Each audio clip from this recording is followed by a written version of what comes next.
বিধানসভা ভোটের আগে তৃণমূলের শক্তি বৃদ্ধি। মুর্শিদাবাদের ভগবানগোলায় কংগ্রেসে ভাঙন। প্রায় ১১০ জন কংগ্রেস কর্মী তৃণমূলে যোগ দিয়েছেন। মুখ্যমন্ত্রীর কাজে প্রভাবিত হয়েই এই যোগদান, এমনটাই জানানো হচ্ছে যোগদানকারীদের তরফে। তৌসিফ ইকবাল আমাদের সঙ্গে ফোন লাইনে রয়েছেন। আমাদের প্রতিনিধি তৌসিফ, বিধানসভা নির্বাচন সামনেই আর তার আগেই কংগ্রেসে এই ভাঙন, কি বলা হচ্ছে তৃণমূলের তরফে, কংগ্রেসের তরফেই বা কি বলা হচ্ছে? দেখো যে বিধানসভা নির্বাচন আগে কিন্তু তৃণমূলের শক্তি বৃদ্ধি। ভগবানগোলা ব্লক 2 এর খড়িবোনা অঞ্চলের খড়িবোনা বুথে প্রায় কংগ্রেস ছেড়ে কিন্তু ১১০ জন যোগদান করেছেন তৃণমূলে।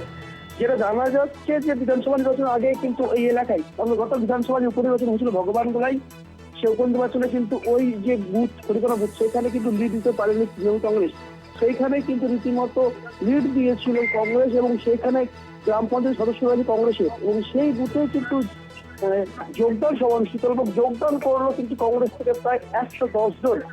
যোগদানের পর যোগদানকারীদের দাবি যে রাজ্য সরকারের বর্তমান যে কাজ এবং সে উন্নয়ন দেখে কিন্তু রীতিমতো যারা রয়েছেন এলাকার মানুষজন তারা কিন্তু যোগদান করছেন এবং রাজ্যের সার্বিক উন্নয়ন মুখ্যমন্ত্রী মমতা বন্দ্যোপাধ্যায়ের নেতৃত্বে যে পরিচালিত জনমুখী প্রকল্পগুলি প্রভাব পড়ছে। পাশাপাশি গতকাল বাজেটের লক্ষ্মীর ভান্ডারের টাকা বৃদ্ধি পেয়েছে এবং বিভিন্ন ভাতার টাকা বৃদ্ধি পেয়েছে।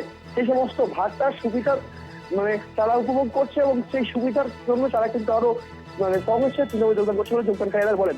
এরপরে কিন্তু ভগবানগোলা ব্লক 2 এর যে তৃণমূল কংগ্রেস সভাপতি রয়েছেন গোলাম সাদিয়া দুলাল মাস্টার, তিনি দাবি করেন যে বিগত দিনে যেভাবে ভগবানগোলা ব্লক 2 তে তৃণমূল কংগ্রেস লিড দিয়েছে নির্বাচনে, তার থেকে কিন্তু এই যে আসন্ন বিধানসভা নির্বাচন, সেই বিধানসভা নির্বাচনে কিন্তু আরো বিপুল পরিমাণে নির্বাচন লিড দেবে এবং আবারও তারা ভগবানগোলা বিধানসভার তৃণমূল দখল থাকবে বলে দাবি করেন তিনি।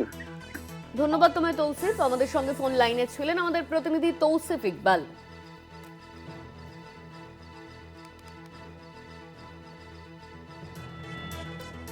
প্রায় ১১০ জন কংগ্রেস কর্মী তৃণমূলে যোগদান। মুখ্যমন্ত্রী মমতা বন্দ্যোপাধ্যায়ের এই জনমুখী প্রকল্প, একের পর এক প্রকল্পের উদ্বোধন, নতুন প্রকল্পের এই আশ্বাস, এই বিষয়টিকে কেন্দ্র করে কিন্তু তৃণমূলে যোগদান, এমনটাই জানানো হয়েছে যোগদানকারীদের তরফে।